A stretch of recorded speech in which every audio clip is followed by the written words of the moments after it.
Jessica Carmona Gutiérrez es de Villanueva de la Serena, licenciada por la Historia por la Universidad de Extremadura, alumna distinguida y premio extraordinario de licenciatura por dicha universidad, y su trabajo se centra en el estudio de la justicia y la violencia en Extremadura.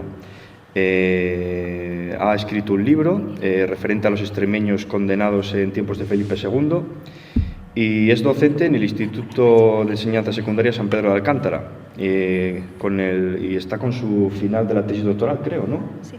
O sea que estás contenta. Mucho. Bueno, siempre quise tener una amiga yo que estuviera haciendo una tesis. Así que no. Luego, claro, tiene aquí el tema también de las órdenes militares, con lo cual Jovellanos y también está ligado al tema. Así que nada, cuando estés preparada, te damos paso y nada, si tenéis alguna duda o algo, luego, ahora no. Si pasan la diapositiva, se nos va a quedar. Si no le vas dando, si quieres, el cursor. Vale,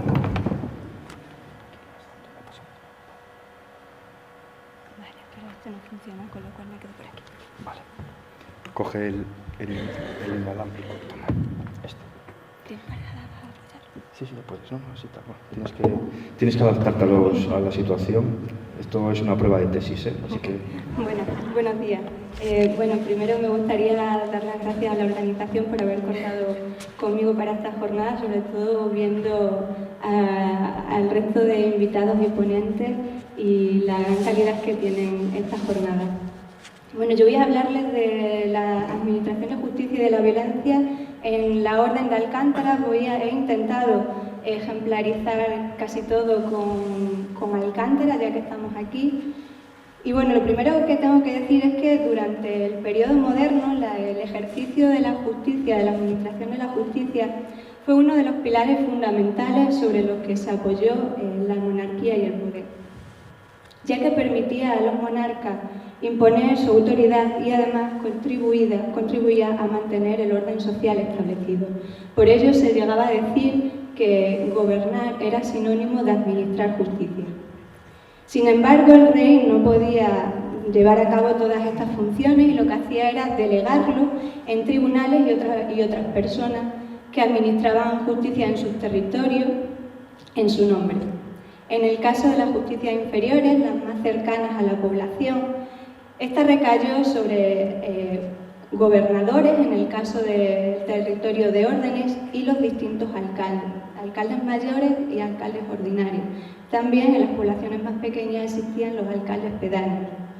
Es por ello que la elección de los cargos de justicia constituía uno de los hechos más importantes dentro del municipio.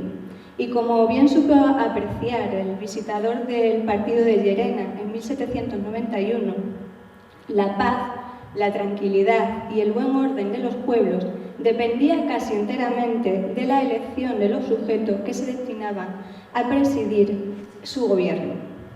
El sistema de elección de estos cargos en la Orden de Alcántara era el de la insaculación o sorteo. ¿Cómo se llevaba a cabo este proceso? Bueno, pues el día de las elecciones, tras haber escuchado misa, los alcaldes ordinarios y los regidores se reunían para elegir a los electores. Los electores, que serían las personas... Ahí está. ¿Aquí mejor? ¿Ves? Vale, gracias. ¿Se escucha por aquí bien? Sí. Los electores, que serían las personas encargadas de elegir los cargos del concejo. Cada uno de ellos designaba a dos individuos que tenían que tener una serie de características y se decían que debían ser buenos, honrados y mayores de 40 años. Estos escribían en un papel o célula los nombres de las personas que consideraran que eran idóneas para los cargos y las depositaban en un cántaro. Y un muchacho de no más de 10 años de edad los extraía posteriormente. Los 4 primeros nombres en salir serían los electores. Y ellos, siguiendo los cauces habituales para este tipo de proceso, escribían los nombres de las personas que consideraban más idóneas para el desempeño de los cargos municipales, que de nuevo se introducían en un cántaro. Un niño menor de 10 años volvía a sacar esos nombres y los 2 primeros que salían eran designados por alcaldes. Lógicamente, al ser el alcalde un oficio muy deseado y destacado por su cuota de poder, las elecciones podrían adulterarse en beneficio de la oligarquía local, que trató de acaparar para sí los principales cargos del concejo. Esto generó en numerosas ocasiones que los municipios estuvieran divididos en bandos y parcialidades. Y como bien supo ver el jurista Castillo de Bobadilla, no había lugar, villa, ni aldea, ni pueblo, ni ciudad que no esté divisa en parcialidades y bandos y ligas contrarias, aun entre amigos y parientes.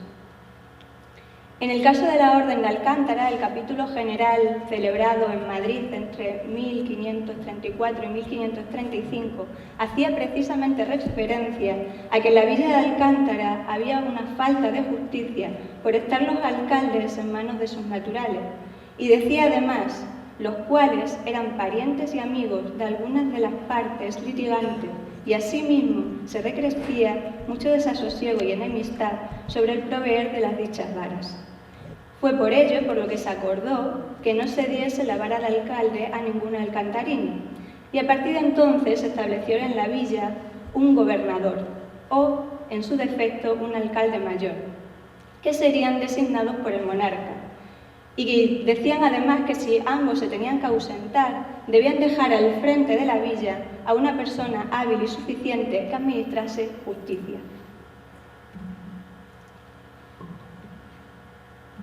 Pero más allá de esta justicia que podríamos llamar oficial, existía otra forma de control social de la violencia, y esto es lo que se ha venido denominando como la infrajusticia, que no son otras cosas que mediaciones en las que los litigantes trataban de llegar a un acuerdo para la resolución de los conflictos.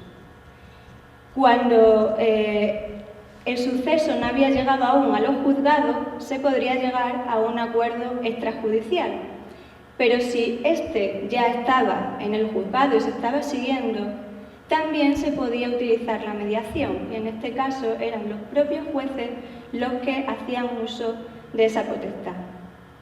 En verdad, era normal que los individuos tratasen de resolver sus diferencias en el seno de la propia comunidad, a través de recursos como la murmuración, la negociación o el arbitraje.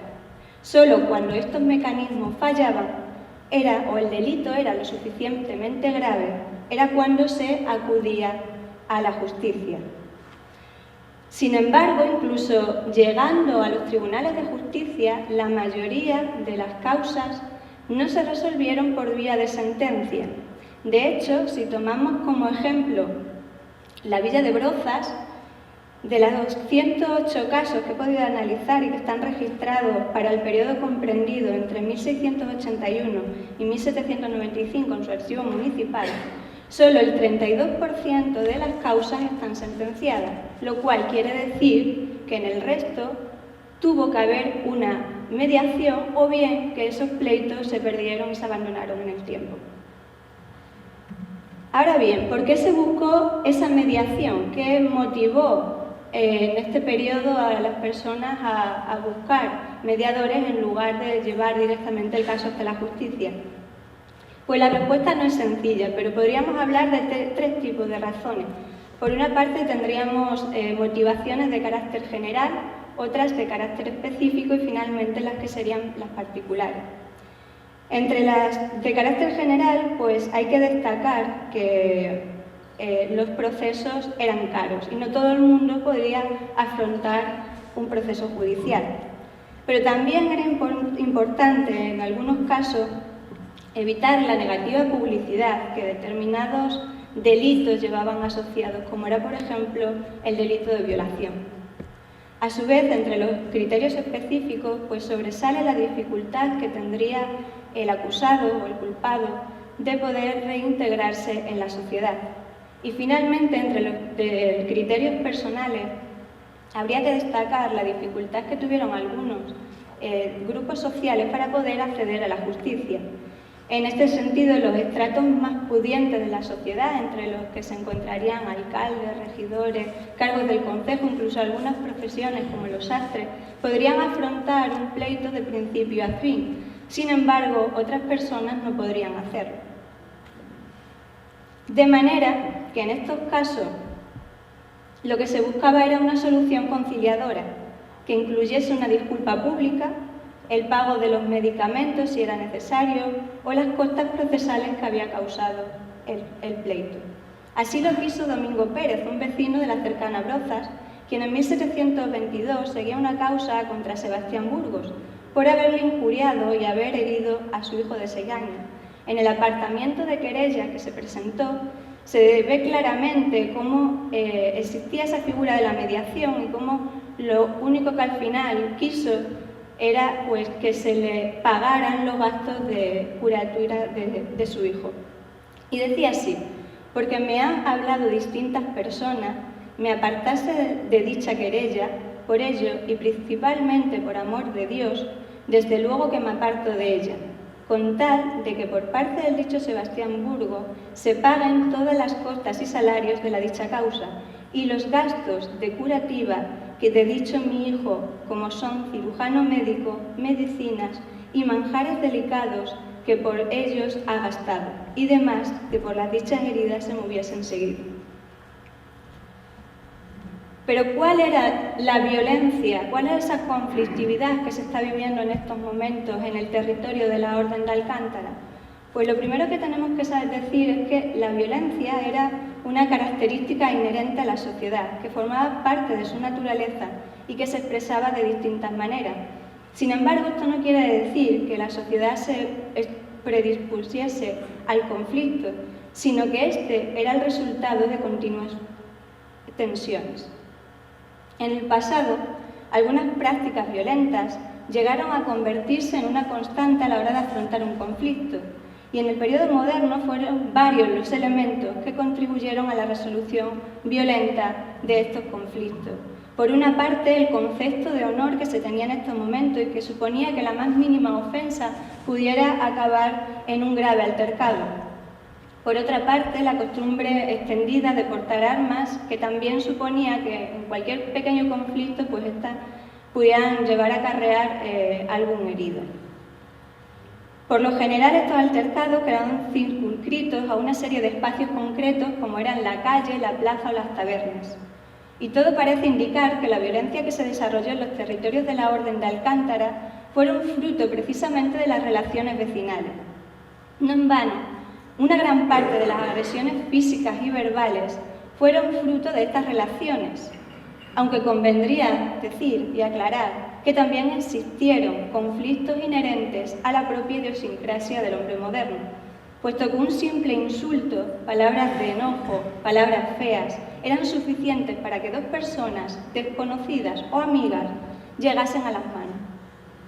En cuanto a los principales delitos que hemos podido constatar, la agresión física constituyó una constante en la convivencia vecinal y uno de los instrumentos más comunes para resolver las tensiones sociales. Bien es verdad que muchas acciones violentas fueron de carácter espontáneo, pero otras escondían rivalidades que estaban acumuladas en el tiempo. Y así le sucedió en 1636 a un vecino de Broza, en un pleito por heridas que Francisco López había dado a Manuel Pérez, mientras venían a la villa de Alcántara en compañía de su hermano. Tras la declaración de los testigos se pudo constatar que el verdadero desencadenante de los hechos era un pleito y una enemistad debido a ese pleito que mantenía el acusado con uno de los hermanos por el pleito de divorcio que estaban siguiendo. Lo normal es que estas agresiones, como acabamos de ver, tuvieran como resultado algún herido, ya que en los estándares de la época la venganza al ultraje cometido solo se conseguía a través del derramamiento de sangre. En otros casos, la muerte podía venir sobrevenida de estas heridas, y en estos casos pues había que distinguir si cuando se ha herido a una persona ha sido por el propio lance o realmente había intención de matar. Porque si era así, la persona que lo llevaba a cabo pues podía ser condenada a muerte.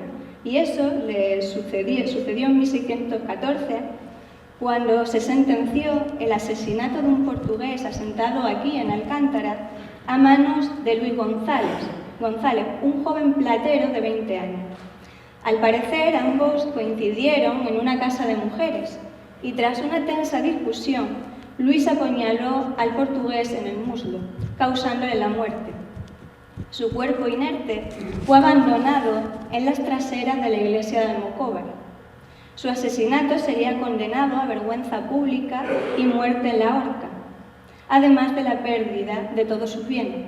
Si bien es cierto que la sentencia fue apelada al Consejo de Órdenes, quien disminuyó esta condena a 6 años de destierro del reino. Junto a las agresiones físicas, las injurias constituyeron también una de las realidades delictivas muy presentes en la sociedad moderna. Este delito, que hay que entenderlo dentro de un sistema de valores compartidos por todos los grupos sociales, hacía que la ofensa verbal afectara la posición política y también económica del vilipendiado, ya que se vería afectado seriamente su rol dentro de la propia comunidad. Para que la injuria pudiera ocasionar deshonor, esta debía ser exclamada en presencia de testigos, por ello lo habitual es que se dijera en lugares públicos. De esta manera, en un caluroso 3 de julio de 1733, Benita Corbacho, vecina de Alcántara, injurió a su convecina Inés la Rebolla en la calle de la Zapatería, calle que según he visto creo que sigue existiendo, donde vivían ambas. Y la dijo en altas voces inteligibles, esto es lo importante, en altas voces inteligibles para que todo el mundo lo supiera y en presencia de muchas personas que allí estaban, que era lástima que no la pusieran en la horca. Según la propia acusada, dijo estas palabras al sentirse ofendida cuando desde su casa escuchó a Inés que estaba hablando mal de ella con otra vecina. Otras veces las injurias eran mucho más sofisticadas y se mostraban a través de pasquines y libelos, con el fin de herir la honra y el honor de terceras personas. En Zalamea de la Serena, durante la madrugada del día 6 de enero de 1564, se colocó en la plaza pública un muñeco hecho de caña, de hojas y de paja, vestido con un sayo teñido de negro, unos calzones de paño pardillo, unas medias calzas teñidas de azul y una caperuza negra. La figura estaba sujeta a un madero y llevaba una soga al cuello. Sobre su pecho portaba un letrero y libero infamatorio que decía lo que tienen ahí en pantalla y que no voy a leer porque es muy extenso y no quiero entretenerme ahí. Era una mofa a todos sus enemigos y a quienes no la habían apoyado porque se pensaba que quien había realizado esto era Rodrigo Zalamea, que también aparece nombrado en el propio libelo, y su criado, Gonzalo Hernández. Según la acusación, en las pasadas elecciones Rodrigo se postuló para los cargos de alcalde y de regidor, para lo cual rogó y comunicó a algunas personas para que le favoreciesen y procurasen votos para el oficio. Sin embargo, no consiguió tales apoyos y por ello se creía que había sido él el que había mandado componer estas coplas y hecho colocar el PLL en mitad de la plaza, a modo de injuria para todas aquellas personas que no la habían apoyado. Y aunque no es de la Orden de Alcántara, sino de un territorio de la Orden de Santiago, no me resisto a mostrarles esta imagen de Usagre, de 1771, en la que se denunciaban los abusos cometidos por 2 regidores perpetuos de la villa. En ella, como pueden ver, aparecen los regidores en primer plano, las más pequeñas son sus mujeres, y en el centro aparecen diversos papeles del concejo que se encontraban quemando. Otros delitos muy importantes y destacados en este momento eran los que atentaban contra la propiedad, siendo los más frecuentes los hurtos, las talas, los incendios o los daños a los bienes tanto públicos como privados. El valor, el aprovechamiento y disfrute que se podía hacer sobre los bienes y derechos, tanto individuales como colectivos, conllevaba la proliferación de ladrones y rateros, pero también de incendiarios y de taladores furtivos. Y es que debemos recordar que estamos ante un ámbito marcado por su carácter rural y que dará lugar a un tipo de conflictividad muy vinculada a la pobreza, a la explotación de los recursos naturales y a la escasez de la riqueza. De hecho, había delitos que podíamos relacionar con una economía deficitaria. La incidencia de pequeños hurtos que se manifestaban en el robo de semillas, de legumbres, de frutos o de forrajes, tendrían precisamente esta connotación. Y por ello eran considerados como delitos leves y también estaban bastante asumidos por la sociedad. Por otra parte, estarían los robos de mayor envergadura, que son los que con mayor frecuencia aparecen registrados en la documentación, como no podría ser de otra manera. Una parte de estos delitos estuvieron muy vinculados al robo de ganado. A este respecto, el hurto de animales era considerado un delito muy grave, tanto por su frecuencia como por las consecuencias económicas que podía acarrear. El principal destino de estos animales pues, sería bien el uso particular o la venta en las numerosas ferias que se llevan a cabo a lo largo de toda la región. Pero también tenemos que tener en cuenta que nos encontramos en un territorio fronterizo y eso hizo pues, que fuera muy sencillo pasar esos animales al vecino reino de Portugal e incluso la fuga de los propios criminales. Además de estas grandes categorías, que son las principales, los delitos contra la persona y los delitos contra la propiedad, pues nos encontramos con otra serie de delitos en los que no voy a profundizar, como son los delitos de tipo sexual, entre los que entrarían el amancebamiento, el estupro, la alcahuetería, la violación, y otros que atentaban contra el orden público, como los desacatos o las resistencias a la autoridad. Aquí tienen un gráfico en el que se ve claramente cómo a lo largo de todo el periodo moderno los delitos más frecuentes van a ser los delitos contra la persona, seguidos por los delitos contra la propiedad. Pero ¿cómo se reprimía toda esta violencia? ¿Cómo se impartía esa justicia? Pues bueno, antes de entrar en lo que son las sentencias en sí, me gustaría hablarles del tormento. Una práctica muy arraigada en el proceso penal castellano. Si bien todo proceso en sí ya constituía un verdadero tormento, sobre todo cuando el reo tenía que permanecer en prisión, pues a veces hasta que se resolvía una causa pasaban varios años y las condiciones eran bastante malas porque las propias prisiones no estaban bien acondicionadas. El uso de la tortura se afianció gracias a su utilidad inquisitiva y a su enorme poder de intimidación. No obstante, se consideraba que esta solo debía aplicarse en aquellos casos en los que no se pudiera arrancar la verdad de otra manera. La finalidad del tormento era quebrantar la resistencia física y psicológica de los reos a través de la fuerza, hasta obtener el reconocimiento de la culpabilidad. Pero no solo los reos, los prisioneros, podían ser torturados. También cuando un testigo se pensaba que estaba dando un falso testimonio, podía también ser sometido al tormento. Las partidas de Alfonso X el Sabio establecieron dos formas de tormento. Una era mediante los azotes y otra era colgando al interrogado por los brazos, cargándole con pesas a su espalda y sus piernas. Sin embargo, el desalmado ingenio de algunos torturadores hizo que se crearan multitud de formas de aplicarlo. La forma habitual dentro del territorio de la Orden de Alcántara es la de los cordeles. Esta tortura fue la que recibió Gonzalo Hernández, el criado de Rodrigo Zalamea, de ese texto y ese pelele que se colocó en la plaza pública, pues ambos fueron condenados a tormento. El modo de llevar a cabo el tormento era siempre el mismo. El juez, junto al escribano, que iba tomando nota de todo lo que decía el acusado, incluyendo exclamaciones de dolor, se acompañaba de una serie de testigos. Antes de comenzar el tormento, se le pedía al acusado que dijera la verdad y además se le percibía de que si sufría algún daño físico, sería por su culpa.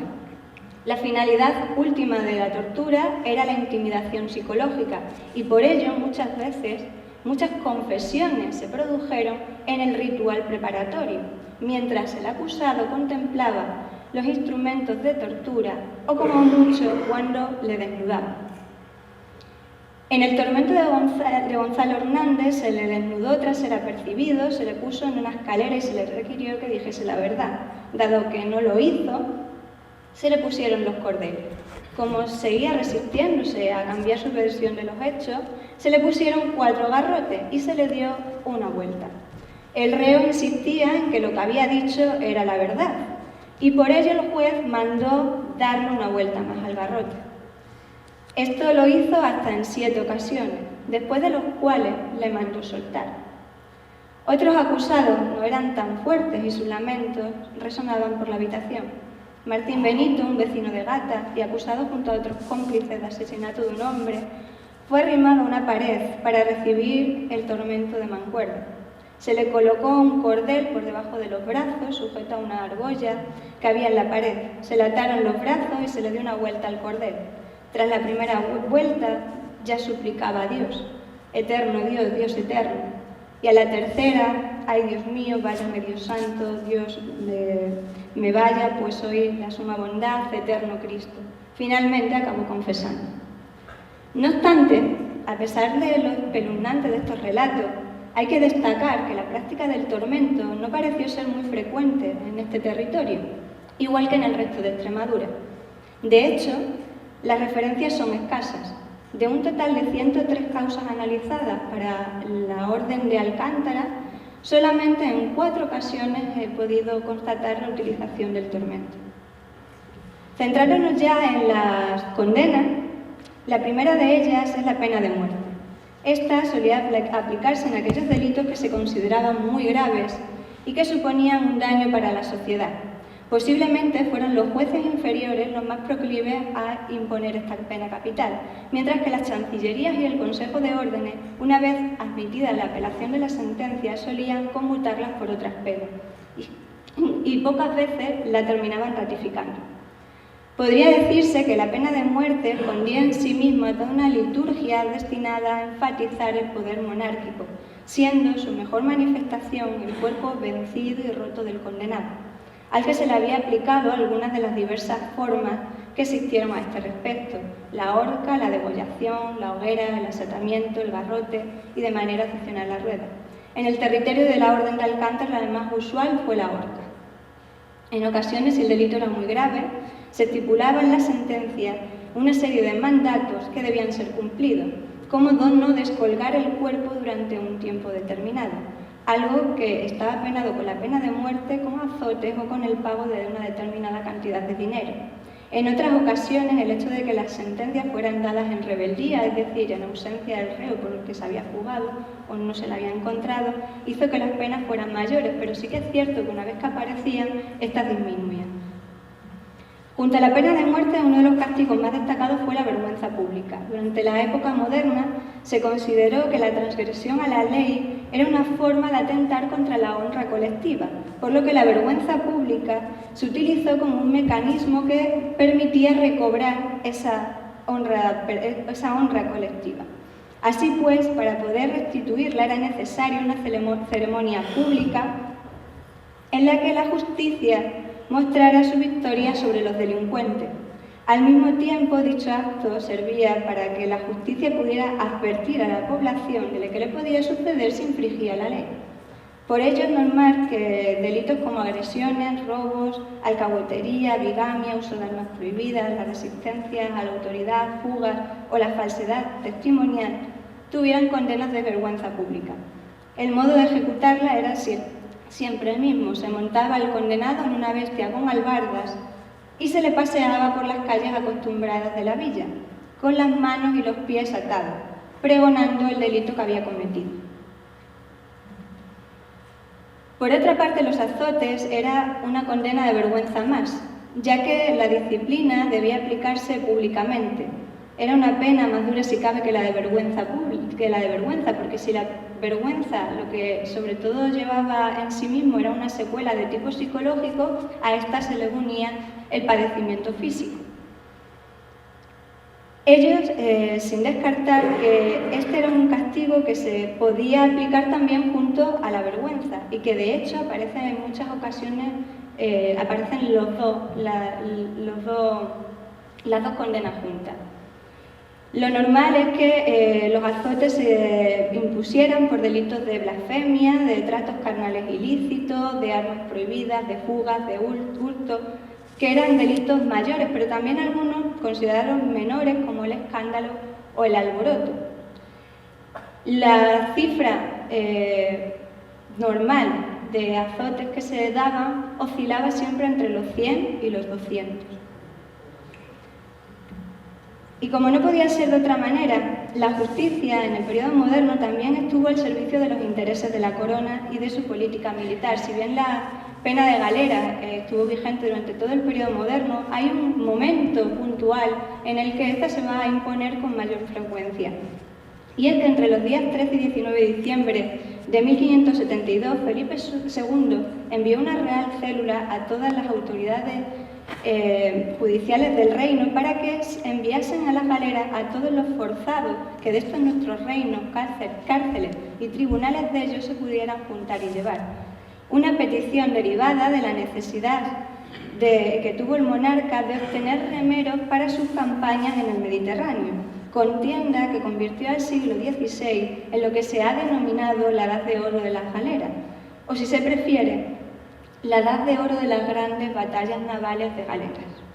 La necesidad de hombres para cubrir las embarcaciones supuso que desde 1566 se ampliase la duración de la pena de galeras para determinados delitos. Y así, por ejemplo, si el primer hurto estaba penado en tiempos de Carlos V con 4 años de galera, ahora pasará a estar penado por 6 años. Y además se incluyeron nuevos delitos que eran menores y que podían ahora ser condenados a galeras, como por ejemplo las heridas, las agresiones, los desacatos. Y es que los dictados cambiantes de la monarquía, ante la necesidad de remeros que surgiesen submarinas de guerra, influyó de manera clara en la imposición de la sentencia. Por ello, una vez establecida la gravedad del delito y el grado de dureza del castigo, ya solo era cuestión de orientar su aplicación en una u otra dirección conforme a las necesidades coyunturales del Estado absolutista. Ahí tienen un listado de vecinos de Alcántara cuyas sentencias estaban esperando a ser conmutadas por el servicio de galeras. En este momento ninguno de ellos estaba aún condenado a las galeras, pero se habían incluido en ese listado que debían mandar las poblaciones para ver si sus penas se podían conmutar por las galeras. Y seguramente pues, por Hernán Pérez, por esas heridas que hizo, pues como mínimo fuera enviado 2 años a galera. Sin lugar a dudas, la condena más común en el territorio de la Orden de Alcántara fue el destierro, que nunca se solía imponer sola. Para Tomás y Valiente se trataba de una pena leve que solía ir acompañada de azotes y de vergüenza. Lo normal es que se desterrara del lugar donde se cometía el delito y su tierra, es decir, la ciudad, villa, aldea y su jurisdicción. De hecho, el 52% de los pleitos analizados para la Orden de Alcántara que aparecen sentenciados tienen una sentencia de destierro, y esto lo que nos está poniendo de manifiesto es que a pesar de estas condenas tan duras que hemos visto, como la pena de muerte, la vergüenza pública o los azotes, en realidad los jueces trataron siempre de buscar las penas más benignas, y el destierro por ello se convirtió en una de las más utilizadas. El destierro podía durar desde unos meses hasta perpetuidad y bueno, se imponía por 2 motivos principalmente. Por uno, pues para proteger a la sociedad, a ese lugar de los criminales, y por otro, para evitar futuras acciones violentas que pudieran poner en peligro la tranquilidad de la comunidad. Y finalmente, debemos señalar que junto a estas penas ya descritas, pues se encontraban las penas pecuniarias que siempre acompañaban a algunas de ellas, porque estas eran las que facilitaban el sostenimiento del aparato judicial. Los gastos del proceso quedaban divididos, por lo general, en 2 mitades, una para la Cámara y el Fisco y otra para los gastos de justicia. Como hemos podido ver a lo largo de esta exposición, el territorio de la Orden de Alcántara durante el periodo moderno estuvo marcado por una criminalidad en la que la agresión, tanto física como verbal, contra las personas estuvo muy arraigada a lo largo de los 3 siglos que constituyen el periodo moderno. Esta violencia, que tenía como espacio principal la calle, se debió en numerosas ocasiones a las propias relaciones vecinales, pero también a viejos rencores que quedaban en el interior de las personas. No obstante, a pesar de esta constante preeminencia de los delitos contra la persona sobre otras categorías delictivas, a lo largo de los siglos modernos y en especial en el siglo XVIII, se va a asistir a un cambio de modelo delictivo que va a venir marcado principalmente por una disminución de los delitos de muerte u homicidio, así como un aumento de los delitos contra la propiedad, que no obstante van a seguir por debajo de los delitos contra la persona. Por otra parte, nos encontramos ante un sistema judicial en el que predominó la pena de destierro, si bien las características de determinados delitos llevaron a los jueces a pronunciar duras sentencias de muerte, galeras o vergüenza pública, ya que el sistema penal de estos momentos no solo buscaba castigar a los culpables, sino también evitar que otros cometieran los mismos delitos. De ahí su vertiente ejemplarizante. Muchas gracias por su atención.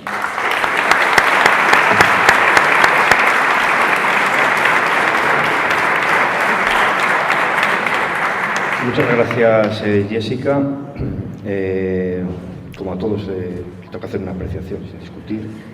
Me ha gustado mucho porque has tocado muchos temas de política y sobre todo lo del tema del cántaro me recordó al pucherazo, el tema del censo, bueno, apunto por aquí el caciquismo, ¿no? Sí, de hecho, elecciones, los procesos caros de la justicia, que hoy en día, bueno, el poder poner simplemente un administrativo ya te cuesta un capital, y la justicia desigual, ¿no? También es un problema político, las peleas vecinales. Comentar también que había otras, me coincide haber tratado un poco el tema, se penaba a galeras incluso la mendicidad, el pedir en la calle. Sí, de hecho, bueno, no he querido entrar mucho en detalle porque no quería cederme del tiempo y quería tocar muchos temas, pero es cierto que este periodo precisamente en el que se necesitaban hombres para el remo se utilizó para eso, y los gitanos, gente que ejercía la mendicidad o los moriscos. En Trujillo había una comunidad, y recuerdo cuando leí el documento que cuando lo enviaba el alcalde decía, bueno, pues tenemos aquí una comunidad de moriscos que no trabajan mucho, pero que son gente joven y que quizás puedan venir bien para las galeras del rey. Y sí, es cierto, las minorías sociales y los mendigos también se aprovechó en esta coyuntura de guerra para ser enviados a la galera, y todo aquel que no podía demostrar su vecindad en ese momento se ponía en la lista. ¿Cuántos llegaron? No lo sé, porque hasta ahí es verdad que la documentación ya no nos lo dice, habría que entrar en otro tipo de documentación para saber cuántos de los que tengo registrados a través de esa documentación realmente fueron a las galeras, pero sí se sé que algunos desde luego fueron transportados al menos hasta Sevilla.